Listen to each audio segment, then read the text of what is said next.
Bienvenue à l'Église 180. Si vous êtes ici pour la première fois, sachez que ça nous fait plaisir de vous accueillir et qu'on espère vraiment que votre expérience parmi nous sera des plus agréables. Aujourd'hui, vous allez entendre un discours simple et actuel au sujet de la Bible. Vous pourrez aussi apprécier une musique positive, contemporaine, imprégnée de foi et d'espoir, le tout dans une ambiance décontractée, tout en savourant un bon café. Les dimanches matins, nous offrons aussi un service à l'enfance afin que vos enfants aient du plaisir, soient en sécurité et que vous ayez l'esprit tranquille tout au long de l'événement. Pour ne rien manquer, suivez-nous sur notre page Facebook ou visitez notre site Web. Au nom de toute l'équipe de l'Église 180, bonne rencontre!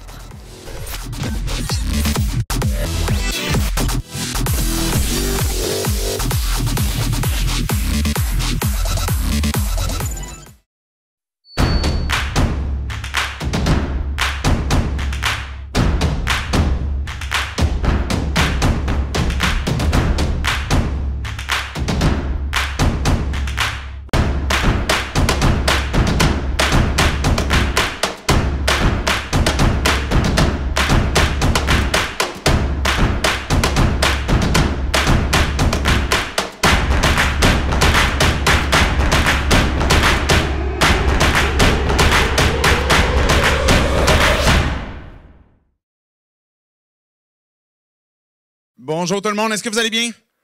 Oui, je suis content de vous accueillir. Bienvenue à l'Église 180, je m'appelle David, je suis le pasteur de l'Église. Bienvenue si vous vous joignez à nous pour une première fois, dans les premières fois. Bienvenue si vous nous suivez en ligne aussi. Vous êtes les bienvenus. On est content que vous avez réussi à trouver la place. Des fois, on sait qu'il faut se chercher un petit peu. Des fois, on change de place dans le cégep. Mais on est content de vous accueillir et de passer ce temps-là avec vous dans cette série qu'on a commencée il y a 2 dimanches. Dimanche dernier, on avait une tempête de neige. C'est notre habitude au Québec d'avoir des tempêtes de neige. Si vous êtes nouvellement arrivé, il faut s'habituer à ce type de choses-là. Fait qu'on poursuit ce matin cette série qu'on a commencée il y a 2 semaines, qu'on a intitulée Stretch, où on se retrouve des fois dans des circonstances où on a besoin d'être étiré. Je ne sais pas si vous êtes comme moi.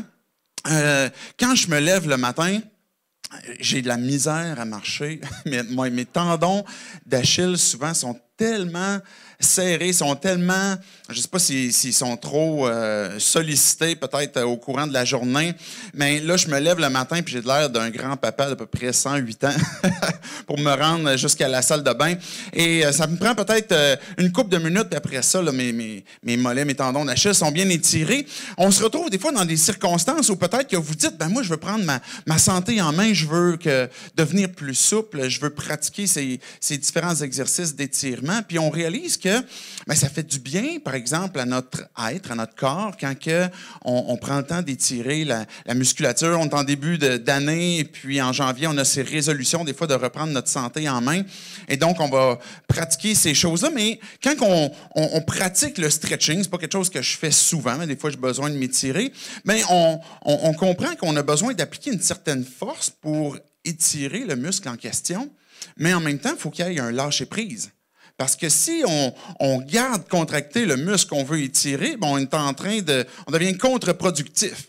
Et dans cet esprit, comme quoi que même tout notre être a besoin des fois d'être stretché. Peut-être que des fois, dans certains aspects de nos vies, on est rigide, on se rend pas toujours compte, on n'a pas toujours vu venir cette rigidité que l'on a dans notre être, mais qu'on a besoin d'appliquer cette force pour peut-être étirer notre confiance, notre foi, notre perspective, notre ouverture, mais aussi en même temps un lâcher-prise pour que justement on puisse bénéficier de ce travail qui peut être fait et que ultimement que Dieu peut faire dans nos vies, dans ma vie, dans ta vie. Et c'est l'idée que l'on voit à travers la série, 5 sujets en particulier. La semaine passée, on parlait par exemple du cynisme, il y a 2 semaines plus tôt. La semaine prochaine, on va parler d'insécurité. La semaine suivante, le sentiment de vide. Et puis, on va conclure avec épuisement. Ce sont des aspects de nos vies qu'on ne réalise pas toujours, qui ont besoin d'être étirés. Des aspects de nos vies qui sont des défis, qui sont peut-être des difficultés qu'on ne réalise pas toujours, mais quand on prend le temps de s'arrêter, on réalise qu'ils nous empêchent peut-être de découvrir pleinement la vie, de découvrir la vie que Dieu voudrait que l'on ait. et qu'on a besoin justement d'être étiré dans notre perspective, mais dans notre confiance aussi en Dieu. Quand on parlait du cynisme, bien, on voyait que cette attitude qui, finalement, est un choix. C'est pas quelque chose qu'on dit « je suis victime du cynisme », c'est qu'à un moment donné, on a vécu certaines choses, certaines difficultés, certaines blessures, et puis sans prendre conscience, sans avoir vu venir cette réaction, on se protège et puis on devient cynique, peut-être à l'égard de certains sujets, certains domaines où on ne croit plus qu'il y a des changements qui peuvent arriver. Et quand on parle d'isolement, peut-être que votre première réflexion, votre première pensée, vous allez réfléchir aux personnes âgées. Vous allez dire, ben, c'est effectivement un mal de société. Nos personnes âgées sont isolées et on a besoin que d'en prendre soin. Mais en fait, l'isolement concerne qui? Qui est concerné par ce défi, cette difficulté que d'être isolé? J'ai apporté quelques statistiques rapidement pour qu'on puisse prendre conscience de ces différents phénomènes. Bien, ce phénomène qui existe ici au Québec, donc les statistiques concernent principalement le Québec, mais aussi le Canada. Le tiers des foyers dit est composé de personnes seules. Quand on se réfère, par exemple, aux années 50, ça se trouve à être 3 fois plus de foyers composés de personnes seules qu'à l'époque. Donc, il y a cette croissance à chaque année, quand on regarde les statistiques, quand on écoute les discours passés des sociologues, bien, il y a toujours l'élément d'isolement qui existe, qui est présent, mais on voit à travers quand même les années qu'il s'attend à croître, du moins au Québec. Une personne sur 12 dit ne pas avoir d'amis proches dans ce sondage qui a été fait. Et avec les personnes âgées, c'est une personne sur 5 qui dit ne pas avoir une personne proche avec qui elle peut se confier et puis référer. Alors, on va dire, bon, OK, c'est des foyers, c'est des personnes seules. Peut-être que c'est un choix qui a été fait. Peut-être que ça se trouve à des personnes qui se retrouvent avec, une période de séparation. Puis, on va peut-être l'imaginer comme quoi que ça concerne peut-être les générations plus vieilles un peu. Mais il y a une autre étude qui a été faite à grandeur du Canada, qui a été faite sur 43 000 étudiants. C'est une étude qui est vraiment majeure, qui est vraiment très grande, pour connaître justement quel est l'isolement, comment est-ce que les jeunes peuvent se sentir même isolés, les étudiants. Et ce que la statistique dit, c'est que 2 étudiants sur 3 ont dit se sentir très seuls au courant de la dernière année, au moment que le sondage a été fait. Alors, c'est une statistique qui nous révèle que l'isolement ne concerne pas uniquement des personnes âgées.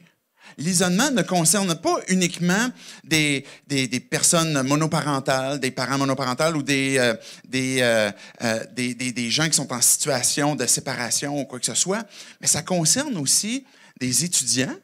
Et quand on parle d'étudiants, c'est sous-entendu comme quoi qu'ils sont dans une école et qu'ils sont certainement près de dizaines, centaines, sinon milliers de personnes qui sont tout près d'eux.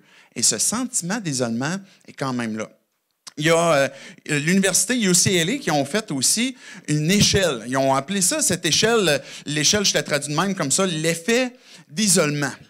Comment est-ce que, dépendamment des générations, on se sent isolé? Et cette échelle-là est entre 20 et 80, et plus on est proche du 80, plus le sentiment d'isolement est très fort.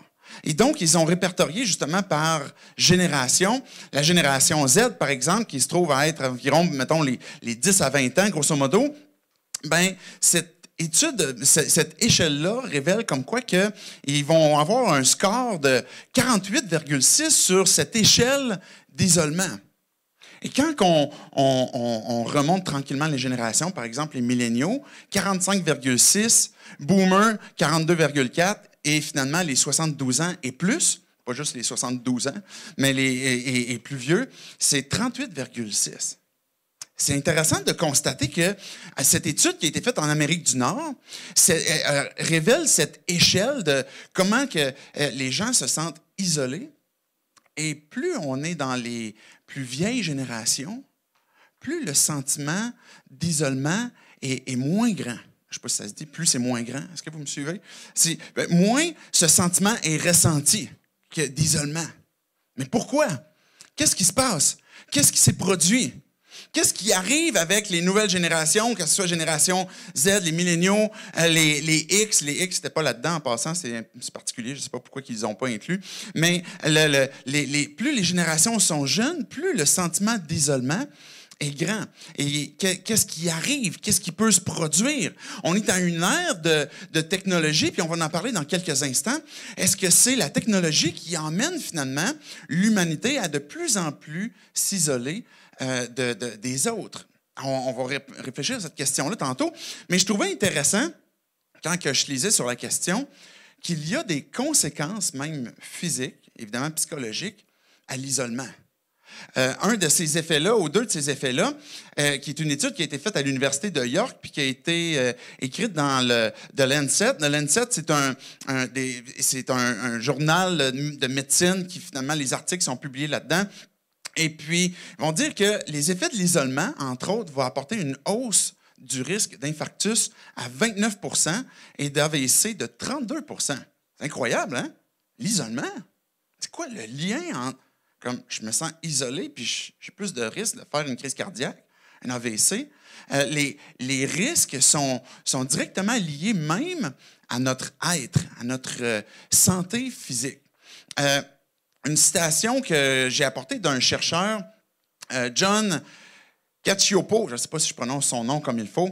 Il va parler aussi des effets de l'isolement. Il va dire « La solitude chronique a plusieurs effets délétères sur le cerveau et le corps. Elle augmente les risques de mourir d'une maladie cardiaque, on en a parlé tantôt, de diabète, de cancer, de maladies infectieuses et les risques de décès par accident et suicide. Les risques d'accident, l'espérance de vie est diminuée pour les gens qui ont ce sentiment qui les habite d'isolement. » Et je posais la question tantôt, ça concerne qui? On est tous concernés par ce sentiment qui peut nous habiter. Et puis, on peut être tous concernés par ces effets.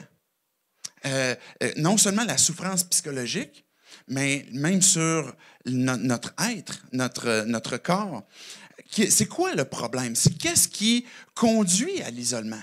Qu'est-ce qui fait qu'on arrive à un point où on se dit finalement, ben, je suis isolé? Est-ce que c'est les réseaux sociaux? On parlait tantôt de technologie. Est-ce que c'est ça qui fait que je suis plus isolé? Peut-être que vous dealez avec votre chum ou votre blonde, vous allez au restaurant, et puis tout le long, ben, il va regarder ses nouvelles notifications, peut-être pour son Facebook ou son Instagram, Snapchat. Peut-être que vous avez à dealer avec votre conjoint ou conjointe qui, justement, passe beaucoup de temps sur des réseaux sociaux, sur son cellulaire, à répondre à des courriels. Il y a une époque où, si vous avez vécu l'ère des courriels qui commençaient, le premier courriel, c'était comme « Hey, j'ai un courriel! » Puis là, on allait voir c'est qui m'écrit. Puis aujourd'hui, on en a comme 100 par jour qui rentrent. C'est comme pas encore des courriels. On est bombardé de ces communications. Et on se trouve dans une ère où on a accès à une communication vraiment fluide et facile. Et comme on a vu dans les statistiques, le sentiment d'isolement est croissant et de plus en plus grand. Peut-être que vous avez à dealer... avec vos enfants, peut-être que vous avez à dealer avec vous-même parce que vous dites, ben, j'ai l'impression que finalement, je me surprends des fois quand j'attends, ben, je vais comme juste ouvrir mon cellulaire, puis je me sais même plus pourquoi je l'ai ouvert, je me sais même plus qu'est-ce que j'allais voir. On a ce réflexe, peut-être que vous dites, ben, je réalise que j'ai ça. Mais est-ce que c'est ça le problème? Peut-être que vous êtes une personne âgée, vous regardez les jeunes, puis vous dites, c'est la technologie le problème. Regardez la prochaine photo que j'ai apportée. Trouvez l'erreur. M'a toujours fait rire cette photo-là, si vous ne l'avez jamais vue. On voit tout le monde qui est comme avec un cellulaire, qui sont en train de vivre un événement, une parade, je ne sais pas qui passait dans la rue, je me souviens plus c'est quoi. Puis, il y a une femme âgée qui est là, qui est seule, puis qui, elle, a l'air de voir la vie comme avec ses yeux, comme facile de même, naturel de même, plutôt qu'à travers son cellulaire dans un événement qu'elle vit live. Mais peut-être que c'est votre perception, ou ce que vous dites, ben, il me semble qu'il y en a de moins en moins de ces gens-là qui sont comme pas accrochés à leur technologie puis qu'il y a quelque chose qui est en train de se perdre. Est-ce que c'est là le problème et la difficulté? Pensez que la technologie, comme le cellulaire, que les emails, c'est le cœur du problème. nous emmènerait encore une fois peut-être à se tirer dans le pied, à manquer vraiment la cible. Si on remonte à l'ère où on utilisait le papier, aujourd'hui, c'est mal vu même d'utiliser le papier quasiment. Le papier, quand il a commencé, ben, qu'est-ce qu'on faisait avec le papier? On pouvait utiliser le papier pour écrire des poèmes, pour écrire des histoires, écrire de belles et bonnes choses, mais on pouvait utiliser aussi le papier pour écrire une lettre de menace de mort. On peut prendre du papier pour allumer un feu, puis se réchauffer dans le foyer, mais aussi pour allumer un cocktail Molotov, puis vandaliser. On peut utiliser le papier à différentes choses. Maintenant, le papier, est-ce qu'il est bien ou il est mal? Le papier, il n'est rien en soi. C'est du papier. La technologie, c'est rien en soi. Le problème, c'est pas la télévision, c'est pas le cellulaire, c'est pas les réseaux sociaux. Le problème, c'est ce support qui vient finalement révéler ce qu'on a à l'intérieur, qui vient révéler le cœur. Et on peut utiliser le papier et révéler le bien comme le mauvais. De la même façon pour la technologie. Et ce que j'aimerais vous amener à vous stretcher et à vous ouvrir dans votre réflexion, c'est que le problème est humain. C'est un problème humain avant que ce soit un problème extérieur, mais que c'est un problème de cœur qui a besoin d'être réglé. Maintenant, peut-être que vous êtes ici, vous suivez en ligne et vous dites, « j'ai pas choisi d'être isolé, j'ai pas choisi que de vivre ce sentiment. » Et puis que tu me dis, j'ai un problème qui est dans mon cœur, ben le but de l'avouer, de le reconnaître, n'est pas que de condamner, puis de s'accuser, puis se décourager, mais de voir finalement qu'est-ce qui m'emmène peut-être à me détacher tranquillement. Qu'est-ce qui m'emmène à vivre ce sentiment et à peut-être même le rechercher aussi. Donc, c'est avant tout un problème humain. J'aimerais ça qu'on puisse regarder, je vous ai apporté un court texte de la Genèse. Et puis ce texte-là, finalement, nous parle, c'est dans le tout premier livre de la Bible, ce texte-là nous parle du problème humain qu'il y a dans notre cœur par rapport à ce désir de s'isoler. Regardez qu'est-ce que ça dit. Genèse 3, à partir du verset 8. Juste pour vous donner brièvement le contexte, c'est Adam et Ève, on se retrouve à cette époque où Dieu, par exemple, avait dit, bon, mais regarde l'arbre qui est là, tu peux profiter de tout le jardin, mais l'arbre de la connaissance du bien et du mal, tu n'y touches pas. Dieu est en train de donner un choix pour choisir le bien ou choisir le mal et d'avoir une pleine liberté maintenant de ce qu'il va choisir. Et il a choisi de se rebeller contre Dieu. Verset 8, on voit que quand ils entendirent la voix de l'Éternel, Dieu, en train de parcourir le jardin vers le soir, ils sont après présentement, là, après qu'ils aient pris ce fruit-là, ils sont vêtus, ils sont mis des feuilles pour se cacher parce qu'ils ont réalisé qu'ils étaient nus. Alors, je poursuis la lecture. L'homme et sa femme se cachèrent loin de l'Éternel Dieu au milieu des arbres du jardin. Cependant, l'Éternel, Dieu appela l'homme et lui dit, « Où es-tu? » « Où est-ce que t'es? » Il cherche Adam, il cherche Ève. Verset 10, il va dire, il répondit, « J'ai entendu ta voix dans le jardin et j'ai eu peur parce que j'étais nu. Alors je me suis caché. » L'Éternel lui dit, « Qui t'a révélé que tu étais nu? Est-ce que tu as mangé du fruit de l'arbre dont je t'avais interdit de manger? » Et l'homme répondit, « C'est la femme que tu as mise à mes côtés qui m'a donné ce fruit et c'est pour ça que j'en ai mangé. » Au tout début de la Bible, on trouve cette histoire où l'homme et la femme vont se cacher. Ils vont s'isoler. Pourquoi? Parce qu'il y a une culpabilité. Il y a une honte. Il y a quelque chose qu'on ne veut pas révéler. Il y a quelque chose qu'on ne veut pas qu'il soit connu. Et puis, et Dieu, c'est intéressant parce qu'il avait créé Adam et Ève pour qu'ils soient nus dans le jardin. Fait que j'imagine qu'il n'y avait pas de neige, fait que c'était cool à l'époque. Mais à un moment donné, quand ils ont réalisé qu'ils étaient nus, qu'ils ont eu cette conscience de, ben, t'es nu, mais ils sont allés s'habiller. Puis Dieu, il dit, ben, pourquoi?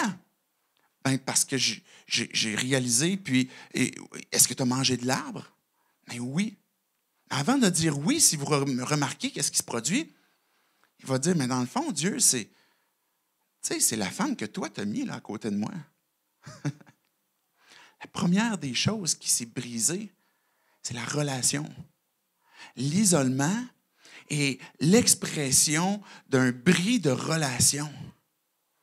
D'abord, avant tout, dans cette histoire qu'il nous a racontée, dans l'histoire de Dieu, un bris de relation entre Dieu et sa créature, entre le désir de Dieu de vouloir vivre, partager avec nous, il y a un bris de relation.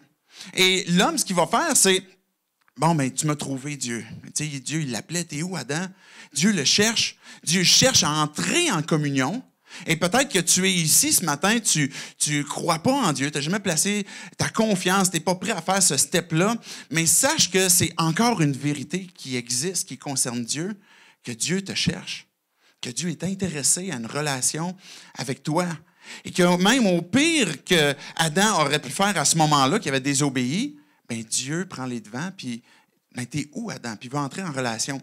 Mais non seulement la relation entre Adam et Dieu a été brisée, mais les accusations se portent aussi entre les deux humains, entre Adam et Ève. Parce qu'Adam va poursuivre en disant, dans le fond, c'est toi qui as mis cette femme-là à côté de moi. Il va tourner l'accusation vers Dieu. Et puis après ça, il va se tourner vers sa femme en disant, ben c'est elle qui m'en a donné, dans le fond.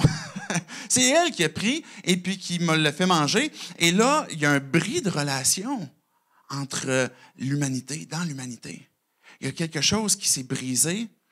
Et que entre les relations entre Dieu et l'humanité, et même au sein même de l'humanité, il y a une blessure, il y a une brisure qui est faite qui nous emmène à avoir difficilement confiance, à avoir peut-être une forme de culpabilité, une forme de honte, et qu'il y a quelque chose que peut-être on n'est pas prêt à révéler. Quand on remonte avant l'époque de cette histoire qu'on vient de lire, et qu'on réfléchit sur Dieu, sur la personne de Dieu. Ce qu'on comprend à travers la Bible, c'est cette personne, c'est ce Dieu qu'il est, de Père, Fils, Esprit Saint. Trois personnes qui sont complètement et totalement Dieu à part entière. Ils ne se font pas juste partager comme 33,33% de la divinité. Ils sont pleinement Dieu. Et Dieu, dans ces trois personnes-là, on est monothéiste, mais on croit à cette trinité. Et quand on dit trinité, c'est une triunité. Dieu, dans sa nature même, entre les trois personnes, il y a une communion qui existe. Il y a une communauté qui existe en Dieu, qui fait que les trois personnes de Dieu vont chanter, vont se célébrer, ils vont avoir du plaisir ensemble, il va y avoir une communion qui est parfaite. Et pourquoi est-ce que Dieu a créé l'humanité? C'est pas parce qu'il s'ennuyait. C'est pas parce que Dieu était tout seul. C'est pas parce que Dieu avait besoin qu'on le serve. C'est comme, je vais m'assurer qu'il ait la vie dure, puis je vais les fouetter, leur donner plein de contraintes. Le désir de Dieu, c'est de partager sa gloire, de partager sa présence, de partager une relation. Dans la nature même de Dieu, c'est un Dieu de communauté. Et quand il nous a créés, c'était pour qu'on puisse être en communauté et qu'on puisse être en communion, en relation avec lui. Et quand Dieu nous a créés, c'est la raison de notre existence, c'est ça. Et on est des êtres créés pour vivre en relation et en communauté. Je parlais tantôt des conséquences qu'il y a à l'isolement, mais c'est la destruction, parce que ce n'est pas le plan de Dieu. Parce que Dieu veut restaurer, réchapper justement cette communauté, cette communion qui veut qu'on ait avec lui puis qu'on ait les uns avec les autres. Et Dieu a voulu nous partager sa joie, partager sa présence, partager du temps. On vient de lire ce texte de Genèse 3 et puis on voit le caractère de Dieu qui vient pas dans le désert, mais dans le jardin et qui marche et puis qui appelle Adam, qui veut prendre du temps avec Adam et Ève. Et ça, c'est le caractère de Dieu, qui a ce désir de partager et de vivre en communion, de partager cette communauté-là. Qu'est-ce qui fait qu'on peut se retrouver au cégep avec 1000, 2000 personnes, dans une école secondaire, une polyvalente, où il peut y avoir des centaines de personnes? Qu'est-ce qui fait qu'on peut se retrouver à l'université Laval, peu importe, l'université Laval, c'est à peu près 50 000 étudiants. Qu'est-ce qui fait qu'on se retrouve avec une foule autour de nous, et malgré tout, avec un sentiment d'isolement? Que tu te promènes peut-être dans les corridors, que tu te promènes peut-être au travail. Puis tu dis, j'ai l'impression qu'il n'y a personne qui me connaît vraiment. Il y a des gens qui savent ce que je fais. Il y a des gens qui connaissent ma job. Il y a des gens qui connaissent mes activités. Mais j'ai le sentiment qu'il y a quelque chose qui n'existe pas, que je ne suis pas connu pour ce que je suis. Et qu'on a ce besoin que mon cœur, on dirait qu'il ne connecte pas avec personne. Et qu'on a cette tendance à s'attarder à qu'est-ce qu'on fait, qu'est-ce qu'on a comme travail, dans quoi qu'on étudie. On est habitué de demander « Bonjour, comment ça va? » Mes voisins, je vais leur saluer, puis je suis le premier à le faire. Là. Je suis en train de me prêcher aussi à moi-même, mais mes voisins, je vais les saluer. Et puis, il fait trop fret, fait que je me dépêche à rentrer dedans. Mais je ne vais pas leur parler, je ne vais pas leur demander comment est-ce qu'ils vont. Je ne vais pas leur demander c'est quoi leur rêve. Je ne vais pas leur demander toujours c'est comment est-ce que ça s'est passé, la dernière opération pour son enfant, par exemple. Mais on a ce détachement. Et puis, comment ça se fait que malgré le fait qu'on soit dans une foule, on a ce sentiment que d'être isolé, il y a une intimité qui est brisée. Ou il y a une intimité qui n'existe plus. Et qu'on peut avoir une recherche de toutes sortes de satisfaction à travers, que ce soit on parlait tantôt de réseaux sociaux, on va chercher une forme de satisfaction, que ce soit à travers le travail, à travers des études, on va vouloir fréquenter toutes sortes de gens, on va vouloir avoir beaucoup d'amis, beaucoup de contacts. Et plus ça va, plus on va vite et plus on réalise qu'il n'y a pas d'intimité de créer. La sexualité va même être utilisée. Oui, elle va créer un plaisir, mais elle va être utilisée souvent parce que consciemment ou inconsciemment, on est à la recherche d'intimité. Et malgré le fait qu'il pourrait y avoir toutes sortes de conquêtes qui sont enchaînées, il demeure que ce bris d'intimité est encore un sentiment qui nous amène à avoir soif, à vouloir plus. Et qu'on est à la recherche justement de cette intimité-là. C'est difficile de sortir de cet isolement et de réparer cette intimité. Et plus on court, l'intimité ne se trouve pas justement dans la hâte, dans la rapidité.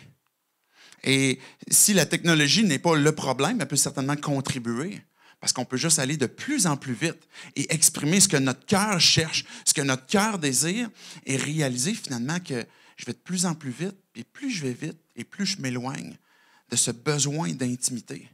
Et quand je parle de besoin d'intimité, je ne suis pas en train de vous suggérer que vous devez vous dénaturer. Peut-être vous dites, moi, c'est parce que je suis un introverti puis j'aime pas les gens. Peut-être, ça se peut. Et moi, je suis un introverti. Puis c'est pas que j'aime pas les gens, mais mon énergie, je vais la reprendre quand je vais être seul. Mais en même temps, malgré ce fait que je suis dans un besoin des fois que d'être plus tranquille, plus isolé, il y a quand même un besoin d'être important pour quelqu'un, que d'être connu par quelqu'un. Et d'être apprécié par une autre personne. Et peu importe votre personnalité, peu importe votre type, que ce soit introverti ou extraverti, il y a ce besoin d'intimité qui a été brisé et qu'on a besoin de répondre. Il y a un autre texte que je vais lire dans Matthieu, juste avant qu'on le lise. La question à se poser, c'est à savoir, est-ce que Dieu vraiment est sensible à cet isolement? Est-ce que Dieu vraiment est sensible, lui qui est Trinité, qui est dans une communauté, Dieu parfait, qui a une communion qui est parfaite, lui qui contrôle tout, il comprend-tu vraiment la souffrance, les conséquences que l'on a de l'isolement? Peut-être que tu es ici et tu dis, oui, OK, je suis prêt à être stretché, là. Je suis prêt à ouvrir ma pensée, mais j'ai de la misère à imaginer que vraiment Dieu se sent concerné par ce que je vis. Lui qui est un Dieu qui peut superviser toutes choses. Je me souviens une fois où je changeais d'école, en cours d'année. Et puis, en arrivant dans ma nouvelle école, j'étais jeune, c'était secondaire 1. C'est une période difficile de l'adolescence, secondaire 1. On arrive comme dans une grande école. J'arrive en milieu d'année. Et je suis un peu plus costaud que les autres. Et là, ce qui arrive, c'est que finalement, j'ai pas d'amis encore. Et puis là, ce qui arrive, c'est dans les premières relations qui se créent, c'est du monde qui veut se battre avec moi. Et c'est quoi l'affaire? Il me semble que j'ai pas de l'air méchant, j'ai pas de l'air comme menaçant. Mais déjà, en arrivant, pour les premières semaines, je suis constamment confronté devant cette réalité qu'il y a des gens qui m'en veulent. Puis là, ça m'emmène à vivre un moment d'isolement, de souffrance, que d'être persécuté ou d'être j'oublie le mot, là, peu importe, là, mais qu'on vit cette souffrance-là du fait qu'on a l'impression d'être seul. Et mais Dieu, comprends-tu qu'est-ce qui se passe? Est-ce que Dieu va faire quelque chose pour ça? Est-ce que Dieu peut vraiment vivre le fait que d'être rejeté et d'être abandonné? Peut-être que vous avez vécu différentes circonstances comme ça dans vos vies. Et que vous avez ce sentiment que de ne pas être compris, d'être rejeté. Peut-être que c'est dans votre travail, avec les collègues de travail. Peut-être que c'est dans votre entreprise. Les responsables d'entreprise, les gens qui ont un rôle de leadership sur un groupe, bien souvent ont un sentiment de solitude. Est-ce qu'il y a des gens qui peuvent partager le poids de ce que je vis, des responsabilités, des privilèges, oui, mais de tout ce qui s'ensuit, ben vous avez peut-être ce sentiment des fois d'isolement, de dire je suis seul, j'ai l'impression que je suis pas compris et que est-ce que Dieu lui-même comprend? Tu sais, Dieu qui est au ciel et puis qui semble tout contrôler. Et ce sentiment d'isolement qu'on peut tous vivre peut nous conduire, tantôt je parlais des conséquences, bien évidemment à la dépression, à un sentiment de il n'y a personne qui me comprend, je doute même que Dieu me comprend. Et vous savez, on arrive à une période où le suicide est de plus en plus pratiqué parce qu'on est dans une période plus difficile de l'année, une période où le travail devient plus difficile, il y a moins de soleil, il y a toutes sortes de circonstances. On vit cet isolement et la période de prévention du suicide commence de mémoire, c'est comme le 3 février. Et statistiquement, c'est dans cette période-là qu'ils ont vu qu'il faut qu'on fasse de la prévention. Parce que les gens vivent de la détresse liée au fait que je vis une circonstance tellement difficile et j'ai l'impression que de ne pas être compris par personne. Matthieu 27 va nous parler de Jésus qui comprend cette difficulté que d'être rejeté, que d'être abandonné. Que si Jésus est venu, parce que le Père a voulu donner son Fils unique, et que Jésus, en vivant sur terre, a voulu vivre avec nous, a voulu connecter avec nous, qu'on l'appelait l'ami des pécheurs, et que Jésus ne rejetait personne, même si socialement, il y avait des gens qui étaient rejetés, à cause de leur maladie, à cause de leurs statuts sociaux, à cause de peu importe des choses qu'ils avaient fait dans le passé. Jésus était en contact, il voulait entrer en relation avec chaque personne, peu importe leur arrière-plan. Et c'était le plan de Dieu. Que Dieu qui a vécu de toute éternité en relation entre le Père, le Fils et le Saint-Esprit, de toute éternité, imaginez l'éternité passée, l'éternité future. Dieu, dans ces trois personnes, a toujours été dans une parfaite harmonie, communion, communauté. Et même quand Jésus est venu sur terre, qu'il a vécu sur terre, Jésus avait cette relation-là avec son Père, par la prière, par la lecture. Bien, Jésus est lui-même la parole, mais il y avait cette relation avec son Père. Mais toute cette relation que d'éternité, ça existait, il y a eu une rupture. Il y a eu un bris à un moment donné où le Fils a été séparé. À un moment donné où Jésus, qui avait ses disciples, qui l'aimaient, qui le suivaient, qu'à un moment donné, qu'il y a un gars qui a dit « Hey, moi, je peux me faire 30 piastres sur Jésus. Je vais aller le trahir. » Que les autres gars qui aimaient Jésus puis qui voulaient le suivre, à un moment donné, ont senti que c'était tellement difficile de suivre Jésus vers où est-ce qu'il devait aller. Ils l'ont tous abandonné. Ils ont tous quitté. Jésus se retrouve seul. Et là, on lui fait un procès injuste. Un procès qui ne méritait pas ces accusations-là. Jésus qui avait ce discours de « Je suis venu pour sauver l'humanité. Je suis venu pour sauver de votre problème qui existe à l'intérieur, qui est votre cœur. C'est ça qui vous sépare. C'est ça qui fait qu'on est séparés d'avec Dieu puis que cette relation-là, elle est brisée. Et Jésus, il vient puis c'est pour vous remettre en relation, pour que vous puissiez être réconciliés. On fait un procès injuste à Jésus. Abandonné par ses proches, abandonné par son peuple, et on finit que par le mettre à la croix, ce que Jésus a fait volontairement parce qu'il donnait sa vie en sacrifice, mais avec le cœur des hommes qui manifeste le désir que de vouloir tuer celui qui nous dérange parce qu'il vient révéler des choses qui sont là, qu'on n'avait pas vu venir, qu'on ne pensait pas être présentes. Jésus se retrouve sur la croix. Et Matthieu 27 va nous dire que vers 3 heures, Jésus cria avec force, « Élie, Élie, lama sabachthani », ce qui veut dire « Mon Dieu, pourquoi m'as-tu abandonné? » Quelques-uns de ceux qui se tenaient là l'entendent dire et s'écrièrent, « Hey, il appelle Élie ». Verset 50, Jésus poussa de nouveau un grand cri et mourut. Et à ce moment, le rideau suspendu dans le temple se déchira depuis le haut jusqu'en bas. Il s'est produit pendant 3 heures de temps ces ténèbres sur la terre. Et imaginez Jésus à ce moment-là. Est-ce qu'il comprend l'isolement? Est-ce qu'il comprend que d'avoir été trahi, que d'avoir été abandonné et que son propre Père s'est détourné de lui? Lui qui avait toujours été dans une relation parfaite avec l'Esprit et le Père, a été brisé dans cette relation-là pour pouvoir venir nous ouvrir cette porte pour qu'on puisse entrer et être réconcilié avec lui. Ce que Jésus a fait à ce moment-là, il est en train de porter cette culpabilité qu'on parlait tantôt. Porter cette honte, porter ce qui a été brisé en nous qui nous empêche de vivre une pleine et complète intimité. D'abord avec Dieu, c'est pourquoi on a été créé.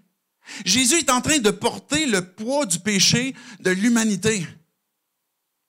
Et que tous ceux qui se disent, qui font partie de l'humanité, chacun d'entre nous, qu'on entend ce message, on a ce privilège que de dire, ben Jésus, prends cette culpabilité. Prends mon péché. Prends le mal que j'ai fait. Parce qu'aujourd'hui, je comprends que c'est ce qui me détruit. C'est ce qui m'isole. C'est ce qui me fait que je ne suis pas en train de vivre ce pourquoi j'ai été créé. D'être en relation avec toi. C'est la raison pour laquelle le Père s'est détourné. Parce que la conséquence du péché, c'est la mort. La séparation d'avec Dieu. On est séparé de sa gloire. À sa présence. Et le Père s'est détourné. Puis Jésus, quand il va crier, « Mon Dieu, pourquoi m'as-tu abandonné? » Pour être vraiment franc, là, je ne comprends pas toute la portée profonde du cœur que Jésus est en train d'exprimer. Mais je comprends qu'à ce moment-là, il est en train de vivre une réelle détresse, une réelle peine, une réelle conséquence liée au mal qu'on fait et au péché. La suite des textes nous disent que Jésus est mort, était placé au tombeau, mais qu'il est ressuscité. Et que cette résurrection prouve qu'il est à la droite de Dieu, qu'il a été approuvé de Dieu, qu'il a été reçu du Père et que le pardon des péchés est réellement permis et réellement possible et qu'on peut être maintenant restauré dans une relation avec lui. Et j'ai fait exprès d'inclure une portion du texte qui dit que le voile du temple a été déchiré. C'est un peu bizarre parce que si on ne connaît pas trop la culture juive, on se dit c'est quoi la patente du voile du temple qui était déchiré? À l'époque, il faut comprendre que le temple est le lieu où les Juifs vont apporter ce culte à Dieu, à l'Éternel, qui vont, dans leur compréhension, entrer en relation, ils vont apporter des sacrifices, etc. Et qu'il y a dans le temple un lieu saint et un lieu très saint. Et dans le lieu très saint, on n'entre pas comme on veut, ni dans le lieu saint non plus, et ce n'est pas n'importe qui peut entrer dans le lieu très saint. Et tout cela était une image de ce qui était à venir, une image du ciel, que l'accès à Dieu est restreint à cause de notre incapacité à entrer en relation, à cause de ce bris qui a été fait. Et le voile qui sépare le lieu saint du lieu très saint est un voile extrêmement épais. Et qu'on traversait là une fois par année une personne bien spéciale et que le voile a été déchiré du haut jusqu'au bas. Pourquoi? Parce que Dieu a pris ce voile, il l'a déchiré en partant du haut jusqu'en bas, pour nous montrer que c'est son œuvre, que c'est sa vie, que c'est son accès, que c'est lui qui peut intervenir.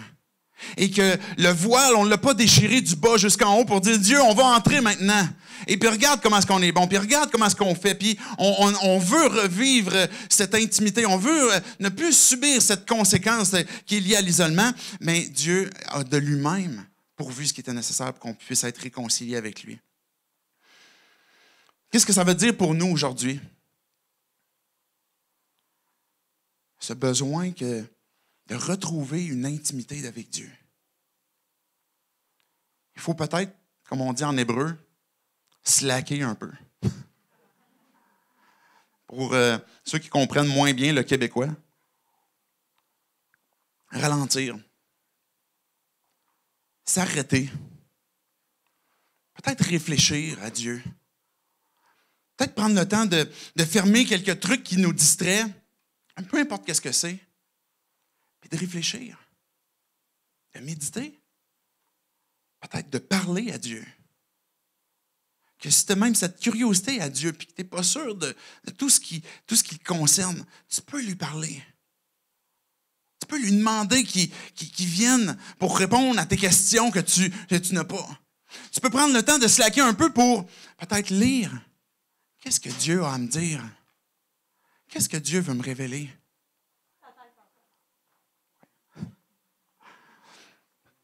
Ce que Dieu veut nous dire, ce n'est pas nécessairement ta tête, François.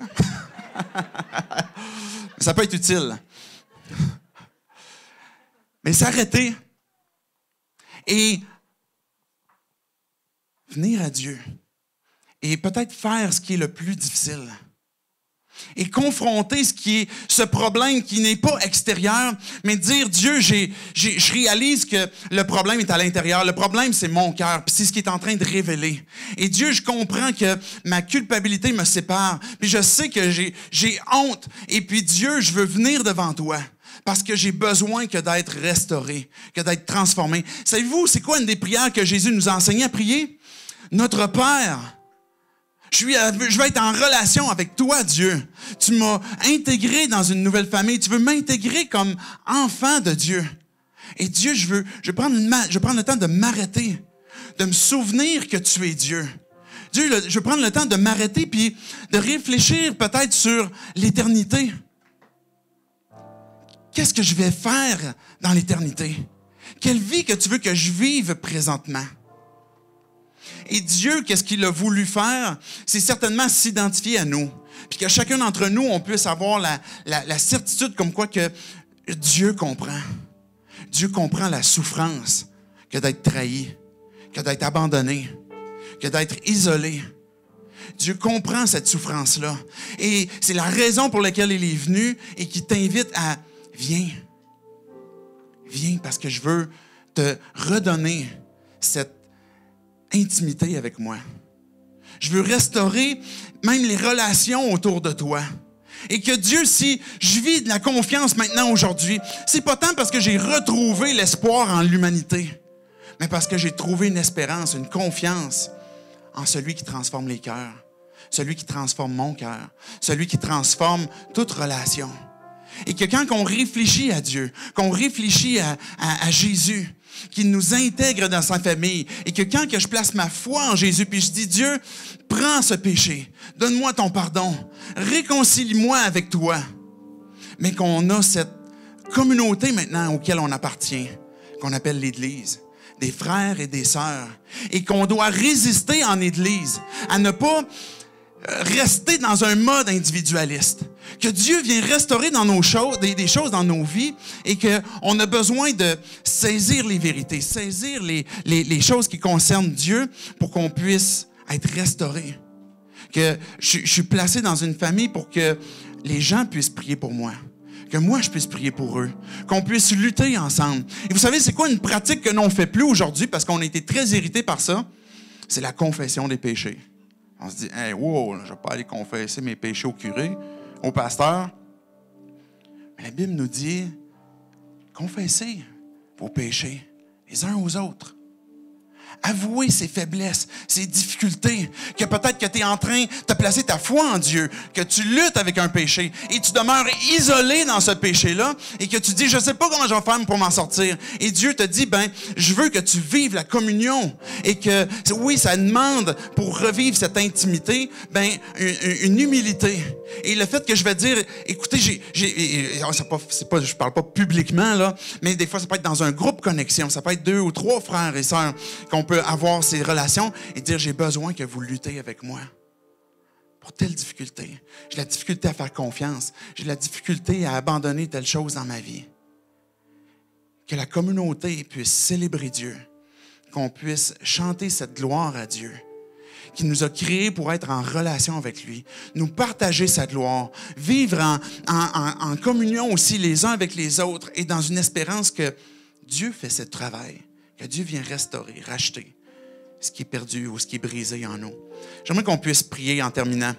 Et après ça, on va célébrer Dieu à travers des chants, à travers les paroles qu'on va avoir pour révéler la gloire à Dieu. On vient te dire, Dieu, avec cette histoire que tu nous as laissée, que ce bris de relation, Dieu, s'est créé à cause de notre propre cœur, de nos propres choix.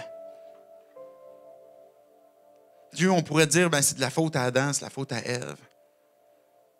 Mais quand je pense à ma propre vie, Dieu, je sais que j'ai ce même cœur qui veut être indépendant de toi,